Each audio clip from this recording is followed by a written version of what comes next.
Hi, this is Tammy, and I'm back for our last month of desktop calendars. And this month, we're actually going to make a wrapping for the calendars, and it's going to be a hybrid project. So, what you need to do first is open your calendar project. You're going to have all 6 pages. So, we're just going to add a page at the end. So, go up to the top toolbar and select Insert, Add a Page, and just select blank page. Okay, and it'll put it at the end. For this project, or what we're doing at the end, we really don't need any of these measurements anymore. We're done with those. So just go to the ruler and you can slide all of those off because they're going to get distracting. Wait until the cursor makes a double arrow like that, and then just sweep it off the page. This makes it a little easier also to check your project before you send it for printing. Oops, I put an extra one in there. Don't want to do that. And then we might add a few here as we're doing this end one, but I just wanted to clear the board first and show you how to do this. Okay, so what I'm doing, I'm using the deco labels. So I wanted to make my labels about 2.5 inches across. So I'm going to just measure that 2.5 by 2. So that gives me a general idea of how big it should be. So whatever you're going to use, whether it's deco labels like I use, those are framelits, or a punch or whatever, go ahead and put a little bit of a measurement here so you know the general shape of what you're trying to create. Okay, so to start out with, I went to the Baroque motifs, and I put in this one stamp brush. Now, if you got the original My Digital Studio, I believe that this stamp set came with it. The more recent one may not, so you may have to buy this one. Okay, so change the color to Crushed Curry. And then I brought the opacity down to 20%, really light. And it's okay if it goes beyond your measurements because we just want to get the general background of that Baroque look. Okay, now we're going to go to our punches, and you're going to go into alphabets and numbers and select alphabet soup. Open that up, and we're going to do our 2014. So when I'm using punches, the first thing I want to do is not resize them until I group them. So I'm going to bring in all these big numbers, 2014, and I'm doing it on the larger part of my page here, and get them sort of aligned about the spacing I want. I actually think on my project I put them pretty close together. This way too, it's a lot easier to see them. Then hold your shift key, select all of them, and you can go up here to arrange, align, bottom, and then also you can go space evenly horizontal. I think that worked in this case. Okay, so now they all look really good. Now I'm going to fill them with the Eastern Elegance paper. So go highlight one, paper fill, and just go through and pick, whichever paper you want to use. So I think for the first one I used one that was almost all gray. Where is that? Right there. Of course, it was the last one.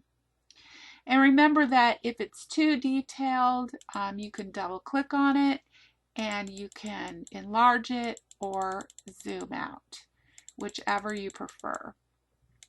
When it looks okay, hit all right. And just go through this, do all of them. Let's see, I think I did like a yellow for the next one. I was going for the yellows and grays on this one.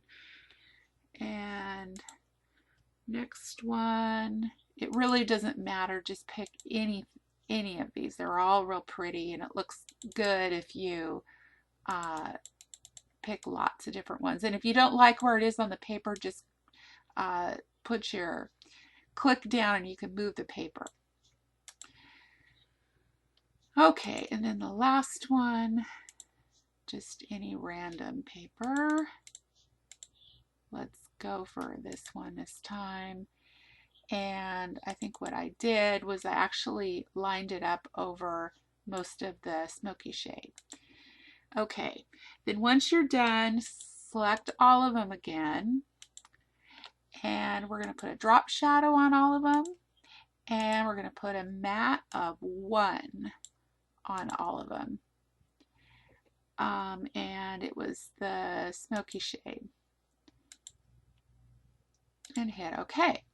And then just make sure they're aligned again, because I think I actually nudged one of those. Okay, once everything's aligned, hit Arrange, Group, and then resize it. That way, it just comes out a lot better.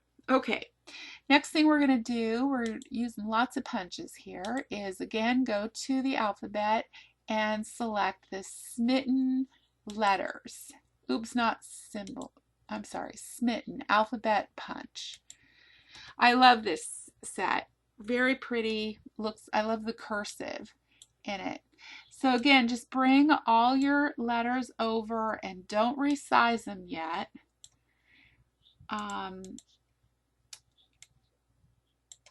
You don't have to worry too much about where you're putting them at this. Whoops, that's a C. This is an E. D, A, and an R. Just drag them all over. And to line them up, I actually just added an extra line, and then I just started lining them up like this.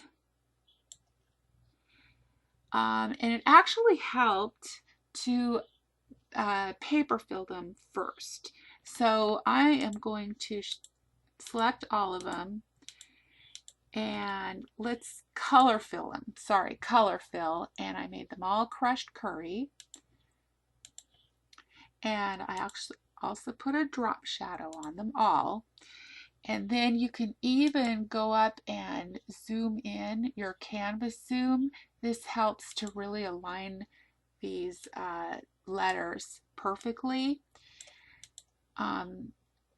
So I went one by one and brought them down to the line, and then just used my arrow keys to put them exactly where I wanted them.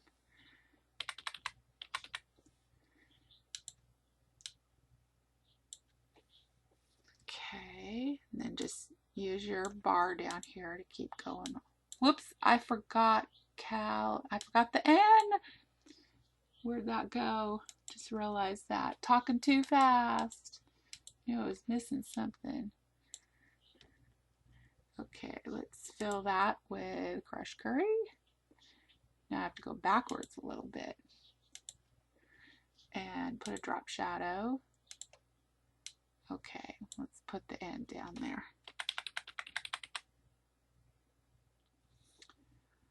And we'll move these out of the way a little bit. Okay, and I'm going to have to bring that one forward, because you can tell that the shadows in the wrong place are actually, because I did these in the wrong order. You won't have to worry about this.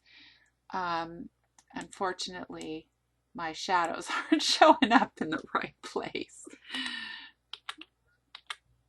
So I'm going to have to go over here to my C-A. Okay, so this should all be in order here. So we have C-A-L-E, and then we got to bring the N here. D-A-R. Okay, now they should be in the right order.